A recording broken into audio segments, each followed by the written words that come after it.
Hi, and thanks for joining me again today on day 3 of our series, looking at the people God used in the Christmas story. And what we've been reminded each day is that God often uses unlikely people. So we've seen on day 1, Jesus' family tree. It was filled with people who made mistakes, who had sinned, yet God made place in his family for him. Yesterday we've seen Zachariah, and how despite his doubt when the angel spoke to him, he became Father John the Baptist, who prepared the way for Jesus. But today we're staying in that family, and we're looking at his wife Elizabeth. But before we get to Elizabeth, I want to ask you a question. When you receive some sort of shocking news you weren't expecting, news that really shakes you to the core, you don't know what to do with it, you don't really know how to respond in the right way, who do you turn to for help? Who do you turn to for advice? Who do you turn to for prayer? Because this is a situation Mary finds herself in after receiving the news that she's going to give birth to Jesus. And in Luke, he tells us what she does. She immediately, on hearing that she's going to give birth to Jesus, and her relative Elizabeth is also pregnant with a child, she rushes to go and see Elizabeth. And what a wonderful thing that is. She would have known Elizabeth to be an elderly, godly woman. She would have known, as we read yesterday, she was righteous in the eyes of God. She kept all of his commands. So what better person to turn to in a time of difficulty than Elizabeth? And you see, we could do with many more Elizabeths in the world today. You know, too many young people, when they have problems, they don't have somebody to turn to. Unfortunately, there's often a big disconnect in the church between the younger and older generation. You know, as younger people, often we have a problem in our health, we have some symptoms, and even before we go to the doctor, we'll look online, Google our symptoms to see what might be wrong. And we do the same thing with our spiritual problems, our relationship problems, our financial problems. We turn to the internet, we search for answers online rather than godly people. Often we lack these people to turn to. But for Mary, in her time of shock, in her time of wondering what to do, how to respond correctly, she knew, my relative Elizabeth, she's a godly lady. She will give me some good advice. I want to encourage you, as we are going into a new year soon, 2019, if you haven't got an Elizabeth in your life, if you haven't got a more mature, godly person who you can turn to in times of crisis, in times of wondering, I encourage you, make that a priority for the next year. Find yourself an Elizabeth. So we read in Luke 1, again, going from verse 40 and on, that Mary goes to the house. And as she goes to the house, Elizabeth sees her. And as he sees her, she's moved by the Holy Spirit, and the baby, John the Baptist, leaps in her womb. And she makes this wonderful declaration, "Blessed are you, Mary, among women." And then she calls that baby her Lord.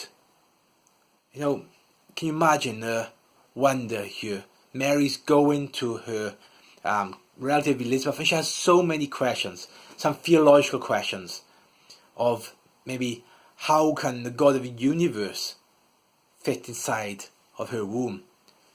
Or how can the God who sustains the universe, holds the stars in space, holds the seas in his hands, this God, the God who sustains her life, how is she supposed to sustain him? Maybe she just had some practical issues, like how was her marriage going to work out with Joseph now that she was pregnant? How would he respond? How can she still be a good wife to him? Maybe she was worried about her very life. You know, at the time, the Jewish culture had a way of dealing with women who found themselves pregnant outside of marriage. Often they would just stone them to death. This would have been a real concern for her. How does she respond? Does she say to people that she's seen an angel? Does she say to people what God said? Does she just try to hide it? Does she try to make out that it's Joseph's child? What does she do?